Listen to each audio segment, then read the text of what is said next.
नमस्कार दोस्तों, स्वागत है आपका आज की नई क्लास में। मैं डॉक्टर रानी वैद्य। क्या होते हैं शिक्षा के अभिकरण यानी एजेंसीज ऑफ एजुकेशन, इसे समझाने का एक प्रयास करूंगी। कम्युनिटी पोस्ट में मैंने आपसे पूछा था कि आप कौन सा टॉपिक पहले पढ़ना चाहते हैं, तो सबसे ज़्यादा वोटिंग इसी टॉपिक पे आई है। तो सबसे पहले मैं आपको यही टॉपिक पढ़ा रही हूँ और इसके बाद अगले वीडियोस में मैं अन्य टॉपिक्स को भी कवर करूंगी। तो चलिए सबसे पहले समझने का प्रयास करते हैं कि शिक्षा के अभिकरण क्या हैं। यहाँ पे हम सबसे पहले अर्थ की बात करेंगे, meaning of agencies of education. यहाँ हम बात करते हैं कि ये अभिकरण यानी यहाँ इसे कहेंगे साधन। अभिकरण मतलब साधन।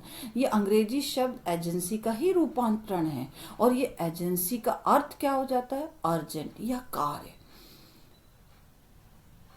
एजेंट मतलब कार्य। एजेंट से हमारा अभिप्राय उस व्यक्ति या वस्तु से होता है जो कोई कार्य करता है या प्रभाव डालता है। अतः हम ये बात कर रहे हैं कि ऐसा कार्य करने वाले अभिकरण कौन कौन से हैं या साधन, शिक्षा के साधन। अभिकरणों का मतलब शिक्षा के साधन, किन के द्वारा हम शिक्षा दे सकते हैं। And agencies of education is an organisation responsible for overseeing the education service of students in a certain setting, है ना। Agencies of educations are either formal और इनफॉर्मल, ये दोनों तरह से हो सकते हैं। और agencies are also classified as active and passive, दो तरह से और क्लासिफाइड। हम क्लासिफिकेशन में और भी पढ़ेंगे। One of the heartiest decision that students have to make is where to study, वो कहाँ पर स्टडी करते हैं। तो इसे थोड़ा और समझने का हम प्रयास करते हैं कि शिक्षा के अभिकरण जो है यानी साधन, वे तत्व, कारण और संस्थान है जो बालक पर शैक्षणिक प्रभाव डालते हैं। ये सारे साधन क्या करते हैं? बालक के जो एकेडमिक कैरियर है उस पर प्रभाव डालते हैं, अर्थात उनके शारीरिक स्वास्थ्य, मानसिक तत्परता, नैतिक श्रेष्ठता तथा सामाजिक व्यवस्थापन से संबंधित होते हैं। मैंने इसमें बात कर दी कि यानी ये कैसे प्रभाव डाल रहे हैं कि उनका शारीरिक स्वास्थ्य अच्छा होता है बच्चों का, मानसिक तत्परता यानी वो एक्टिवली पार्टिसिपेट करते हैं मेंटली, नैतिक श्रेष्ठता यानी हम मॉरली उनको बूस्ट कर रहे हैं, और सामाजिक उत्थान या सामाजिक व्यवस्थापन, तो यहाँ पे सोशल ऑर्गेनाइजेशन से भी ये सारी चीजें संबंधित होती हैं। शिक्षा के उद्देश्य की प्राप्ति के लिए समाज ने विभिन्न प्रकार की संस्थानों का विकास किया। यानी हम चाहते हैं ये सारे जो गुण हैं वो समाज की आवश्यकता है, तो इसीलिए शिक्षा की ये उद्देश्य है। और इसकी प्राप्ति के लिए क्या किया है? समाज ने विभिन्न प्रकार के संस्थानों का विकास किया, जैसे विद्यालय, समुदाय, परिवार, मंदिर या धार्मिक स्थल, चर्च, राज्य, पुस्तकालय, समाचार पत्र, पत्रिकाएं, प्रदर्शनी, रेडियो, सिनेमा, टेलीविजन, यानी मैंने बहुत सारे नाम ले लिए हैं इत्यादि। इन सभी संस्थाओं को शिक्षा के अभिकरण कहा जाता है। यानी कहीं ना कहीं हर चीज, जो वे साधन जो शिक्षा के उद्देश्यों को पूर्ति करने में सहायक होते हैं, वे सभी शिक्षा के अभिकरण कहलाएंगे। ये आप सरल शब्दों में समझ सकते हैं। यानी शिक्षा के अभिकरण के अर्थ को स्पष्ट करते हुए बीडी भाटिया जी ने लिखा है कि समाज में शिक्षा के कार्यों को करने के लिए अनेक विशिष्ट संस्थानों का विकास किया गया है और इन्हीं संस्थानों को शिक्षा के अभिकरण कहा गया। यानी स्पेसिफिक जो इंस्टीट्यूट बनाए गए हैं वो परिवार भी हो सकता है, वो मंदिर भी हो सकता है, वो विद्यालय भी हो सकता है, वो टेलीविजन भी हो सकता है ना, कुछ भी। वे विशिष्ट संस्थाएं जो शिक्षा के कार्यों को करने में मदद करती हैं, वे सारे क्या हो जाते हैं? Agencies of education. आप इसका अर्थ आप समझ गए होंगे। अब हम बात करते हैं कि शिक्षा के अभिकरणों का वर्गीकरण ना। मैं अब यहाँ पर क्लासिफिकेशन पढ़ा रही हूँ क्योंकि मैंने कहा था ना, क्लासिफिकेशन मतलब कोई आधार लेकर के, तो मैंने अलग अलग आधार लेकर के वर्गीकरण किया है। पहले लिखा है सक्रिय और निष्क्रिय अभिकरण, यानी एक्टिव एंड पैसिव एजेंसीज। तो ये एक मैंने एक्टिव फॉर्म को आधार लेकर के मैंने एक वर्गीकरण लिखा है। फिर लिखा है मैंने दूसरा व्यावसायिक तथा नॉन व्यावसायिक अभिकरण, यानी कमर्शियल एंड नॉन कमर्शियल, ये मैंने दूसरा आधार ले लिया है। और तीसरा औपचारिक तथा अनौपचारिक अभिकरण, फॉर्मल एंड इनफॉर्मल एजेंसीज। तो मैंने तीन आधार मैंने लेकर के शिक्षा के अभिकरणों का वर्गीकरण किया। तो चलिए समझने का प्रयास करते हैं पहले आधार पर कि शिक्षा के अभिकरण। यहाँ पे मैं बात कर रही हूँ कि एक्टिव फॉर्म में शिक्षा किस प्रकार से दो भागों में विभाजित होती है। एक हो जाता है एक्टिव एजेंसीज, एक होता है पैसिव एजेंसीज। यहाँ पे हम बात कर रहे हैं सबसे पहले एक्टिव एजेंसीज की। तो यहाँ क्या है एक्टिव एजेंसीज? तो education in case of active agencies is a two way process. Two way process मतलब यहाँ पे टीचर और स्टूडेंट्स दोनों जन आपस में जो टू वे कम्युनिकेशन करते हैं उसे टू वे प्रोसेस करते हैं। Beside the schools and the family there active agencies are church, the states, youth groups etcetera. वही मैंने समझाने की बात की थी कि यहाँ पर हम कह रहे हैं सक्रिय अभिकरण जो बात कर रहे हैं कि जहाँ पर दोनों एक दूसरे के प्रति प्रतिक्रिया करते हैं और इस प्रकार दोनों के आचरण में रूपांतरण आता है जब हम एक दूसरे से प्रतिक्रिया कर रहे हैं। और इस क्रिया प्रतिक्रिया के फलस्वरूप शिक्षा की प्रक्रिया क्या हो रही है? एक्टिव हो रही है। यही समझाने की बात करें। वो उसके उदाहरण मैंने कहा विद्यालय भी हो सकता है, समुदाय भी हो सकता है, परिवार हो सकता है, राज्य हो सकता है, क्लब हो सकता है, धार्मिक संस्थाएं हो सकता है। यानी यहाँ पर हम सभी एक दूसरे से क्या कर रहे हैं? शिक्षा प्राप्त कर रहे हैं। तो एक्टिव फॉर्म में हो रहा है।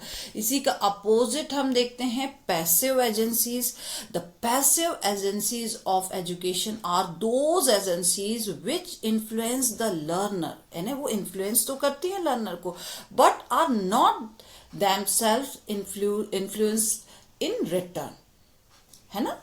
यहाँ पे बात आ रही है कि शिक्षा के जो निष्क्रिय अभिकरण वे साधन होते हैं जिनका प्रभाव एक तरफा होता है। वही मैंने कहा ना कि एक तरफा की बात कही है और इस क्रिया में एक पक्ष ही सक्रिय हो रहा और दूसरा क्या हो रहा है? निष्क्रिय हो रहा है। तो ऐसे अभिकरण के अर्थ में सक्रिय, एक तो सक्रिय है और दूसरा निष्क्रिय है ना। तो यहाँ पे कह रहे हैं कि वे दूसरों को प्रभावित तो करते हैं पर स्वयं दूसरों से प्रभावित नहीं होते हैं। कि दूसरों को हम प्रभावित कर रहे हैं मगर स्वयं दूसरों से प्रभावित नहीं हो रहे। तो इसमें क्या हो जाता है? श्रोता, दर्शक, पाठक ही सक्रिय होता है और इसमें सीखने वालों का जो होते हैं और सिखाने वालों पर कोई प्रभाव नहीं पड़ता।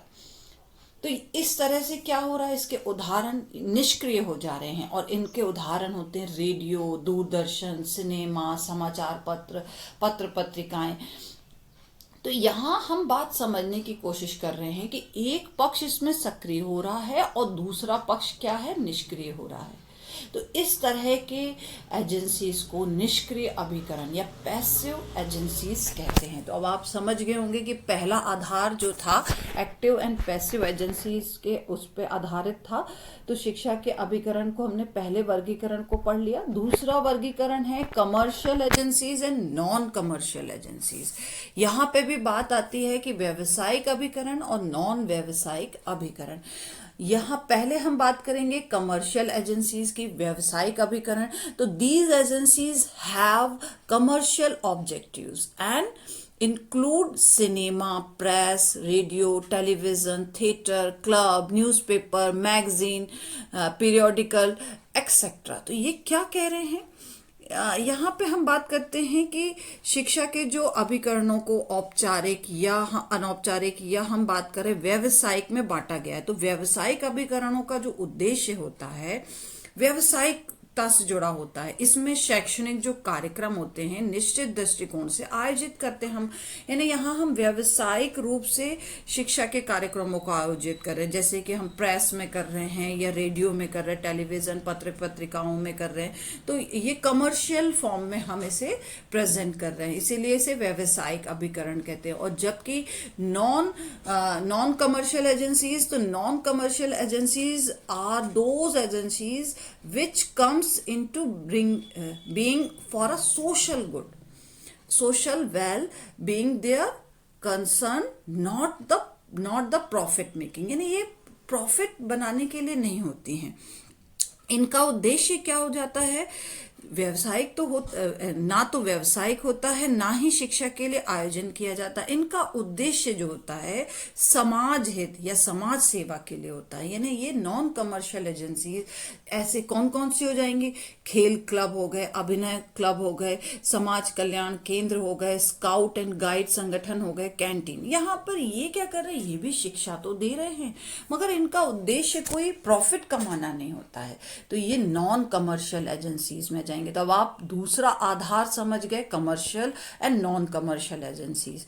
यहाँ अब हम बात करते हैं फॉर्मल एंड इनफॉर्मल एजेंसीज। तो ये पहले इसमें जो आधार है औपचारिक अभिकरण। Such agencies include school, college, university, library, religious institutions and यहाँ पे club and the museum, pictures, art galleries, zoo, यानी इतनी सारी चीजें ये क्या हो जाती है, फॉर्मल एजेंसीज में आ जाती। तो ये क्या कर रहे हैं, एक निश्चित योजना के अनुसार होते हैं। फॉर्मल मतलब एक प्रॉपर प्लान योजना होती है, और इसका प्रयोग बालक के आचरण को रूपांतरित करने के लिए किया जाता है कि हम वास्तव में उसके व्यवहार में क्या परिवर्तन चाहते हैं।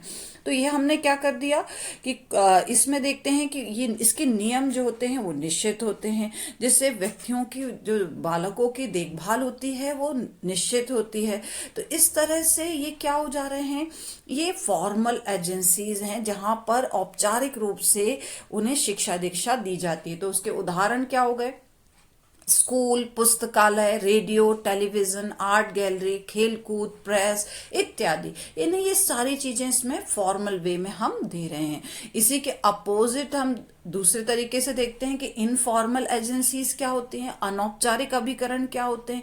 तो अनौपचारिक में बात कर रहे हैं कि informal agencies are those institutions which exercise a great educative influence upon the individual directly throughout their life।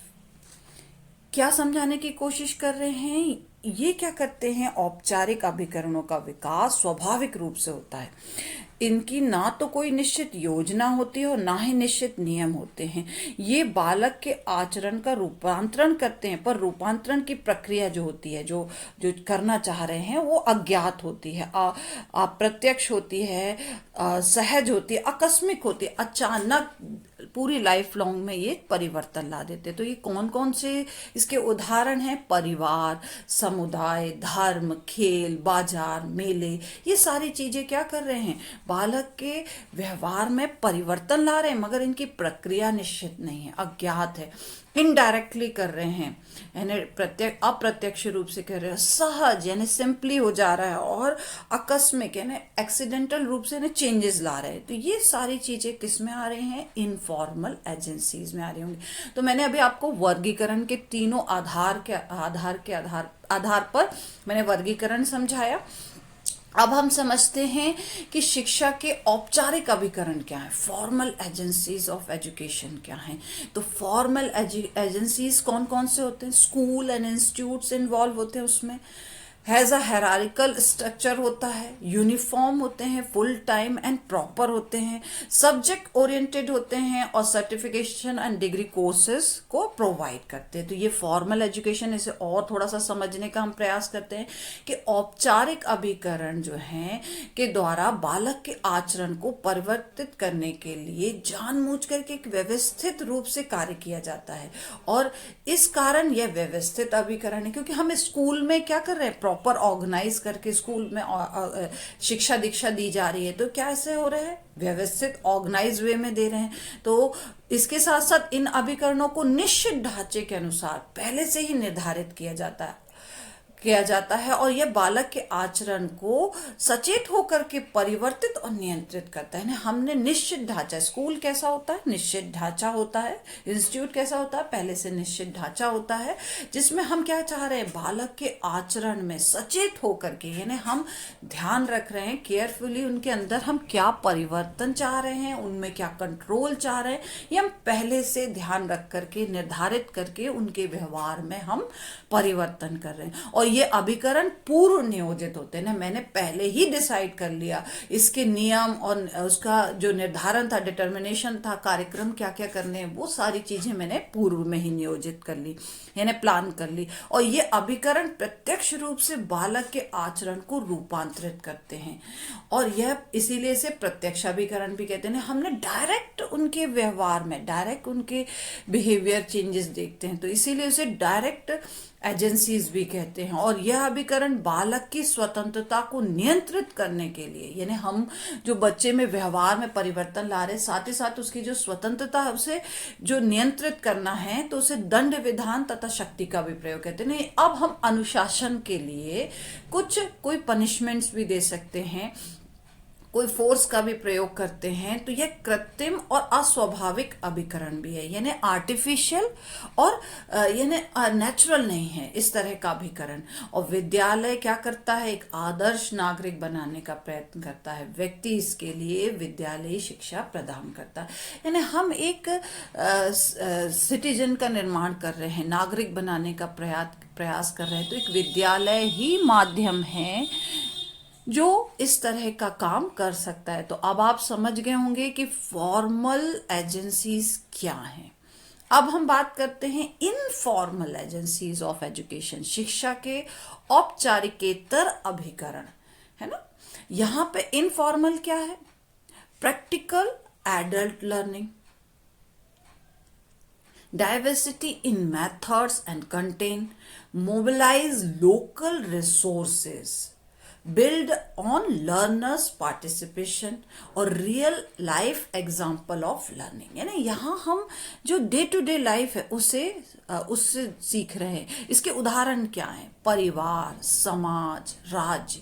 यानी हम परिवार में कैसे सीखते हैं, अनौपचारिक अभिकरण द्वारा बालक का आचरण को अप्रत्यक्ष एवं आकस्मिक ढंग से परिवर्तित किया जाता है, इस कारण यह अव्यवस्थित अभिकरण है। इसके पहले मैंने फॉर्मल में क्या कहा था कि आचरण को हम किस तरह से प्रत्यक्ष यानी डायरेक्ट रूप से हम परिवर्तित कर रहे थे और इस कारण वो व्यवस्थित था। मगर इनफॉर्मल परिवार में क्या होता है, समाज में या राज्य में क्या होता है, बच्चे का आचरण जो है इनडायरेक्टली चेंज होता है और आकस्मिक यानी अचानक उनके व्यवहार में जो परिवर्तन आता है, तो इस कारण इसे अव्यवस्थित नॉन ऑर्गेनाइज्ड अभिकरण भी कहते हैं, एजेंसीज भी कहते हैं। और ये अभिकरण के जो पूर्व निर्धारित नहीं होते, नहीं जो जैसे हमने विद्यालय में हर चीज को पहले से प्री प्लान किया था, परिवार, समाज और राज्य में इस तरह से चीजें कोई पहले से पूर्व निर्धारित नहीं होती हैं। यह बालक के आचरण में परिवर्तन और नियंत्रण के संबंध में सचेत होकर कार्य नहीं करते। जैसे विद्यालय के समय हमने क्या करा था कि उनके व्यवहार में, उनके आचरण में क्या परिवर्तन लाना है, नियंत्रण क्या लाना, ये हम पहले से सचेत थे और उस तरह से हमने परिवर्तन। मगर यहाँ पर फ्लेक्सिबल है, हम रिलैक्सेशन देखते हैं, चीजें आसानी से हो रही हैं परिवार में, समाज में, क्योंकि हम घर में एक सामान्य जीवन जीते हैं और उसमें वहां पे चीजें नियंत्रित, इतनी अधिक नियंत्रित और परिवार सचेत नहीं होते हैं।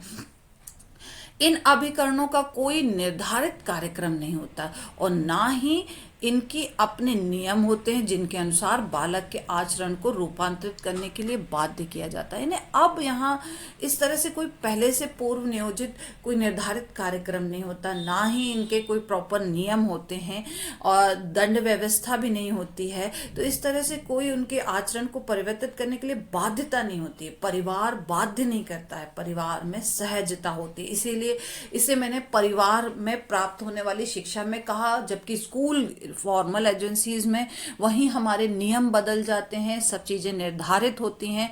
तो ये दोनों में अंतर की तरह आप समझिए कि फॉर्मल और इनफॉर्मल। यह अभिकरण अप्रत्यक्ष रूप से बालक के आचरण को रूपांतरित करता है, यानी इनडायरेक्ट एजेंसीज भी है, क्योंकि हम यहाँ पे स्कूल में हम डायरेक्ट चेंज कर रहे हैं और घर में इनडायरेक्ट वे में चीजें सीख रहा है। यह अभिकरण बालक की स्वतंत्रता को नियंत्रित नहीं करते हैं और यह स्वाभाविक और रोचक अभिकरण है। अब नेचुरल बच्चा सीख रहा है, नेचुरल चीजें देख रहा है, यहाँ पे उसे कोई कठोर नियमों का पालन नहीं करना पड़ता। घर में, परिवार में, समाज में, है ना, राज्य में, तो यहाँ वो अपनी स्वतंत्रता के हिसाब से चीजों को देख रहा है, समझ रहा है, सीख रहा है। तो अब आप समझ गए होंगे कि फॉर्मल और इनफॉर्मल में क्या अंतर है। साथ ही साथ हम नॉन फॉर्मल एजेंसीज के बारे में भी बात करेंगे। शिक्षा के अनौपचारिक अभिकरण क्या है, ये क्या होते हैं, वेरी लॉन्ग प्रोसेस है। और लर्निंग फ्रॉम एक्सपीरियंस, खुद के अनुभव से हम सीखते हैं। लर्निंग फ्रॉम होम, घर से भी सीखते हैं। और लर्निंग फ्रॉम एनवायरनमेंट, अपने वातावरण से भी सीखते हैं। और लर्निंग फ्रॉम वर्क, अपने कार्य से भी समझते हैं। तो इसलिए इसे वेरी लॉन्ग प्रोसेस कहा गया है। और औपचारिक अभिकरण अपने उद्देश्य में पूर्णतः सफल नहीं हो पा रहे थे। जो अपन ने फॉर्मल एजुकेशन की बात की कि उनके द्वारा जो शिक्षा के उद्देश्य हैं पूरी तरह से सफल नहीं हो पा रहे थे। और साथ ही साथ औपचारिकेतर अभिकरण में भी यह कमी देखने मिल रही थी। तो मैं यहाँ पे बात कर रही हूँ कि फॉर्मल और इनफॉर्मल दोनों के द्वारा हमने देखा कि जो हम शिक्षा में जो परिवर्तन चाह रहे थे या शिक्षा के उद्देश्य पूरी तरह से सफल नहीं हो पा रहे। तो अब हमें जरूरत पड़ी नॉन फॉर्मल एजेंसीज की भी। यहाँ पे देखते हैं कि प्रौढ़ शिक्षा और साक्षरता की दृष्टि से भारत में शैक्षिक प्रयासों की पूर्ण व्यवस्था की आवश्यकता महसूस होने लगी। इसलिए 70 के दशक में अनौपचारिक शिक्षा का आंदोलन प्रारंभ हुआ। इन्हें अब चाहिए था कि और भी अभी भी शिक्षा के जो उद्देश्य हैं वो औपचारिक और इनफॉर्मल, यानी यहाँ पे फॉर्मल और इनफॉर्मल से कंप्लीट नहीं हो रहे थे। तो एक डिमांड बढ़ी नॉन फॉर्मल एजेंसीज की। यहाँ पे अनौपचारिक अभिकरण में अनौपचारिक अभिकरण में औपचारिक अभिकरण की तरह ही जटिलता एवं बाध्यता नहीं होती है। यहाँ बात समझिए कि फॉर्मल एजुकेशन के जैसे ये नहीं होते हैं कि इसमें पहले से चीजें निर्धारित की जाए, अनुशासन रखा जाए, सारी चीजें में जटिलता और बाध्यता नहीं होती। अनौपचारिक शिक्षा के अनेक केंद्र खोले गए हैं जिनका स्थान निश्चित है। यह स्थान गुरु समाज भवन, ग्राम प्रधान की चौपाल या प्राथमिक विद्यालयों का परिसर भी हो सकता है, जिसमें छात्रों की संख्या भी निश्चित हो जाती है। तो इस तरह से हम जीवन भर जो बची हुई हमारी जो शिक्षा है या हम लाइफ लॉन्ग अपने एक्सपीरियंस से भी सीख रहे हैं, घर से भी सीख रहे हैं, एनवायरनमेंट से भी सीख रहे हैं, अपने कार्य से भी सीख रहे हैं। तो ये नॉन फॉर्मल एजेंसीज के अंतर्गत आते हैं, जो कि एक लॉन्ग प्रोसेस होती है, वेरी लॉन्ग प्रोसेस है, जीवन भर हम सीख रहे हैं। और इसकी आवश्यकता क्यों हुई ये समझाने का प्रयास किया था कि फॉर्मल और इनफॉर्मल के द्वारा शिक्षा के उद्देश्य पूर्ति नहीं हो रही थी। तो नॉन फॉर्मल उद्देश्यों के द्वारा ये तीनों से मिल करके अब शिक्षा के उद्देश्यों की पूर्ति हो पाती है। तो इसके साथ साथ एक कंपैरिजन और पढ़ते हैं अपन। लास्ट में चलती हूँ, comparison between agencies of education, formal, non formal और इनफॉर्मल। तो सबसे पहले फॉर्मल की बात करूंगी तो फुल टाइम एजुकेशनल पाथवे है, यानी हम पूरा समय इसमें एजुकेशनल उसमें लगा रहता है।